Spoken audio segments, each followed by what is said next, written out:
জান্নাতের সার্টিফিকেট প্রাপ্ত সাহাবী হযরত তলহা রাদিয়াল্লাহু তাআলা আনহু ও তার স্ত্রীর কাহিনী শুনলে আপনিও ব্যথিত হবেন, আপনিও কাঁদবেন। হযরত তলহা রাদিয়াল্লাহু তাআলা আনহু প্রতিদিন নবীজি সাল্লাল্লাহু আলাইহি ওয়াসাল্লামের পিছনে ফজর নামাজ পড়েন, কিন্তু নামাজের সালাম ফেরানোর সাথে সাথে তিনি মসজিদে না বসে তাড়াতাড়ি বাড়ি চলে যান। এভাবে কয়েকদিন চলার পর অন্যান্য সাহাবীরা এটা নিয়ে সমালোচনা শুরু করলেন যে প্রতিদিন সালাম ফিরিয়ে তলহা চলে যান, অথচ নবীজি সাল্লাল্লাহু আলাইহি ওয়াসাল্লাম ফজরের পর সূর্য উদয় না হওয়া পর্যন্ত মসজিদে বসে বয়ান করেন।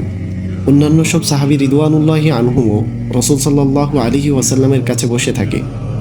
এক পর্যায়ে এ কথা রাসূলুল্লাহ সাল্লাল্লাহু আলাইহি ওয়াসাল্লামের কানে পৌঁছালো।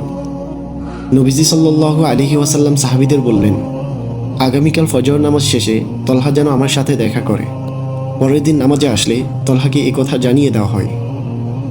ফজরের নামাজ শেষ, তলহা রাদিয়াল্লাহু তাআলা আনহু বসে আছেন নবীজি সাল্লাল্লাহু আলাইহি ওয়াসাল্লামের সাথে দেখা করার জন্য। এক পর্যায়ে নবীজি সাল্লাল্লাহু আলাইহি ওয়াসাল্লাম তলহাকে ডাকলেন। নবীজি সাল্লাল্লাহু আলাইহি ওয়াসাল্লাম অতি মোলায়েম কণ্ঠে তলহাকে বললেন, তলহা, আমি কি তোমাকে কষ্ট দিয়েছি? আমি কি তোমার হক নষ্ট করেছি? এ কথা শুনে তলহা রাদিয়াল্লাহু তাআলা আনহু কেঁদে ফেললেন এবং বললেন, হে আল্লাহর রাসূল সাল্লাল্লাহু আলাইহি ওয়াসাল্লাম, আমার জীবন আপনার জন্য উৎসর্গ হোক, আপনি আমার কোনো হক নষ্ট করেননি।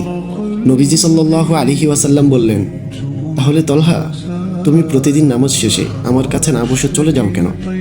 তখন তলহা রাদিয়াল্লাহু তাআলা আনহু কেঁদে কেঁদে বললেন, রাসূল সাল্লাল্লাহু আলাইহি ওয়াসাল্লাম, আমার এবং আমার স্ত্রীর সতর ঢাকার জন্য একটিমাত্র জামা আছে, যেটা পরে আমি যখন নামাজ পড়ি আমার স্ত্রী তখন উলঙ্গ অবস্থায় থাকে। স্ত্রী যখন নামাজ পড়েন আমি তখন উলঙ্গ থাকি। এক্ষেত্রে ফজর নামাজের সময় একটু অসুবিধা হয়ে যায়। ইয়া আল্লাহর রাসূল সাল্লাল্লাহু আলাইহি ওয়াসাল্লাম, আমি আমার স্ত্রীকে একটি গুহায় রেখে আসি। এমন অবস্থায় আমি যদি নামাজ শেষে এখানে বসে থাকি তাহলে তো আমার স্ত্রীর নামাজটা কজা হয়ে যাবে। ইয়া আল্লাহর রাসূল সাল্লাল্লাহু আলাইহি ওয়াসাল্লাম, এজন্য আমি নামাজ শেষে দৌড়ে চলে যাই। তলহার কথা শুনে আল্লাহর রাসূল সাল্লাল্লাহু আলাইহি ওয়াসাল্লাম দৌড় দৌড় করে কেঁদে ফেলেন। নবীজি সাল্লাল্লাহু আলাইহি ওয়াসাল্লামের দাড়ি বেয়ে চোখের পানি পড়ছিল। সাথে সাথে নবীজি সাল্লাল্লাহু আলাইহি ওয়াসাল্লাম তলহা রাদিয়াল্লাহু তাআলা আনহুকে জানিয়ে দিলেন, তলহারে, নিশ্চয়ই তুমি জান্নাতে যাবে। তলহারে, নিশ্চয়ই তুমি জান্নাতে যাবে।